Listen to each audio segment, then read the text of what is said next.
dugout. Yes. Aaron Boone was depressed in the dugout, and Derek Jeter leaned over and said, "Don't worry, the ghosts will come out." And they did. And then he usually bring goats into that stadium, and they still don't win, which is crazy. You know, poor Well, the man. thing with that is they used to let him bring his goat, but they were trying to impress somebody for that particular day, and they said, "You can't bring the goat this one game." So he said, "I'm going to hex you." He put the mojo on him. He put the mojo on him. Big time. Finally, going to talk to you, Heather. Star mentioned at the beginning of the show that you had a baby girl 7 weeks ago. I did, Jillian. And you almost didn't make it to the hospital. There's my little Jilly Bean. We almost didn't make it to the hospital. I was in labor all day, but I didn't realize it. I always thought when you get labor pains, they're so hard. But you can't have another baby. I Right? did, but I had the epidural at 3 centimeters with her. Never felt a labor contraction. There she is. That's your doctor's That's my baby. That's Reagan, my 2-year-old. You never felt anything the first time? Never. It Okay, was your doctor's name. Write wonderful. it down. Give it to me. You got it. Got it. And I Come said on to then. every other pregnant woman, what are you complaining about? It was wonderful. It was easy. I'd do it again in a New York minute. So baby number 2, I start feeling cramps, but not what you expect labor to feel like. So that starts at 4 o'clock. By 7 o'clock, I'm going, "Ooh, these are pretty bad cramps." And I just didn't put 2 and 2 together. By 9 o'clock that night, I said, I better call the doctor, because she had been breech and they had to actually turn her. Right, They do a version. they pushed her. So that kind of got things flowing. So about 9 o'clock, the doctor said, "You better get down here." So we get in the car, we start driving, and I live in Atlanta, so we're going down Highway 75, and I'm literally sitting in my husband's car going, "Oh my God, it's coming out!" And my water breaks in the car. The water breaks in the car. What kind of car? His company car. I said, "Don't worry, it's not ours. Who cares?" It's interesting. You lost your water. Most girls lose their virginity in the car. But that was We good. don't go there. My mother's in the front seat. You know she did it there first. Exactly. Sure, we don't bust her in. Come on, everybody does it in the car. Listen, you called the kid Reagan after the president? That was the first baby number 1, yeah. So if you have a third, you're going to call him Cheney? My girlfriend has a babysitter named Cheney in Atlanta. These are common names. Cheney is a common Cheney name? is the babysitter's But you named name. Reagan, your oldest girl, after Ronald Reagan. Yeah, we really loved Ronald Reagan. That's very That's very interesting. sweet. That's very sweet. So And so what happened in the end, though? Did you have the baby In the end, I did not have the baby. That brings another perspective to this show. We have lots to talk about, wouldn't we? Yeah, we get to the hospital about, now it's 10:10 at night. We go through the emergency room, and I can't even sit in the wheelchair because she's literally coming out, and I'm up going, "Oh my God, oh my God." We get in there, I'm screaming, "Give me the epidural, give me the epidural," because I remember how wonderful that was the first time. Yeah. They said, "Honey, there's no time. This baby's coming out now. Bear down." And she was out in a second. 10 minutes. From Wow. the time we got to the hospital, 10:10, she was out at 10:23. Wow. So would you do it that way again now? No. There's nothing natural about that. I call it demonic childbirth. There was nothing natural about that. I don't know why any woman would choose that. You make good sense. Get the epidural a week before the baby's due. Then you're all right. Exactly.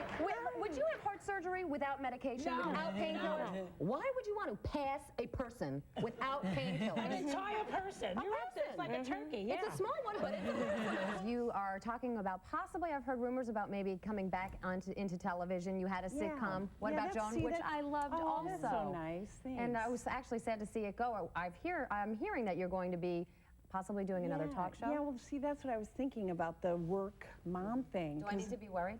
No, no.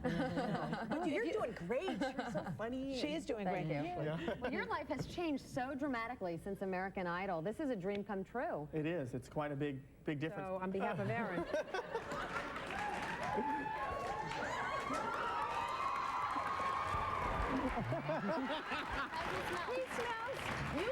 You smell very clean, but with a hint of something.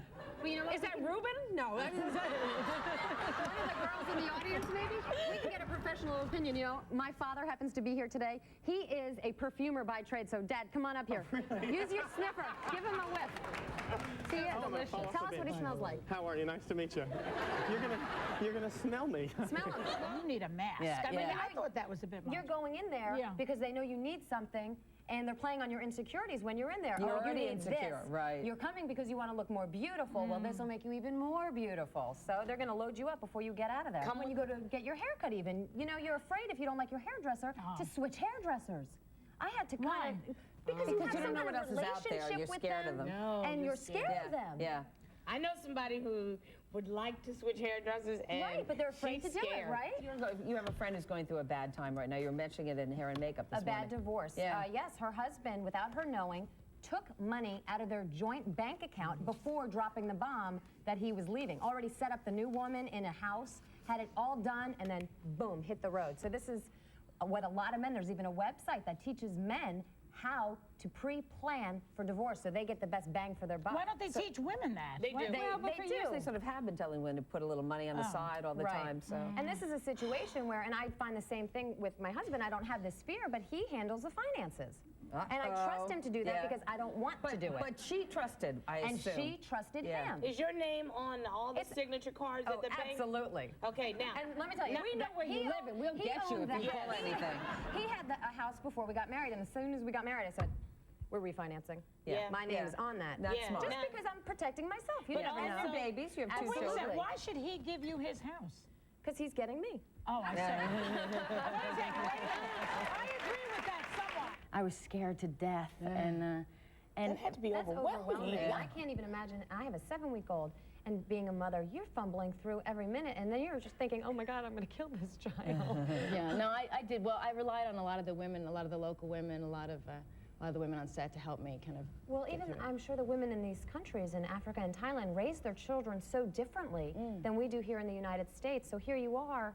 Did you learn from these women? I did. I learned so much from them. I think the greatest gift I had, because my child came home in an area where we couldn't get a bunch of stuff. We couldn't get a bunch of toys and a bunch of.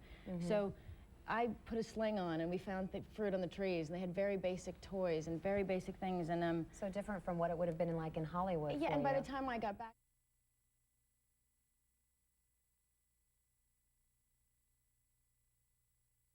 The conditions are pretty bad, and the snow has increased in the last couple of hours.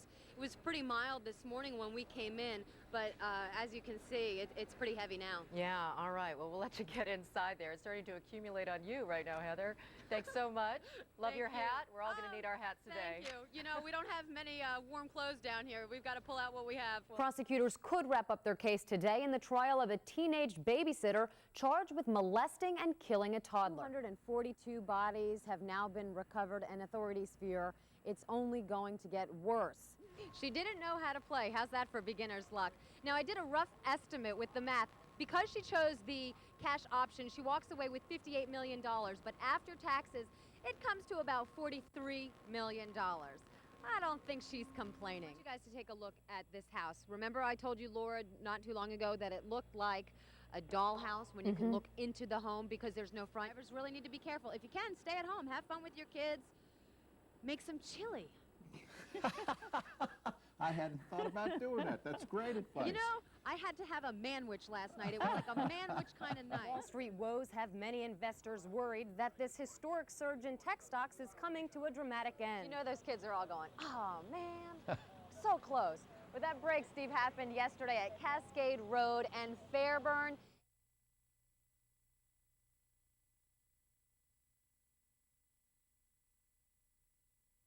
Investigators fear the worst is yet to come. 242 bodies already recovered from the tri-state crematory. That number expected to easily increase by 80 to 100. We know that we have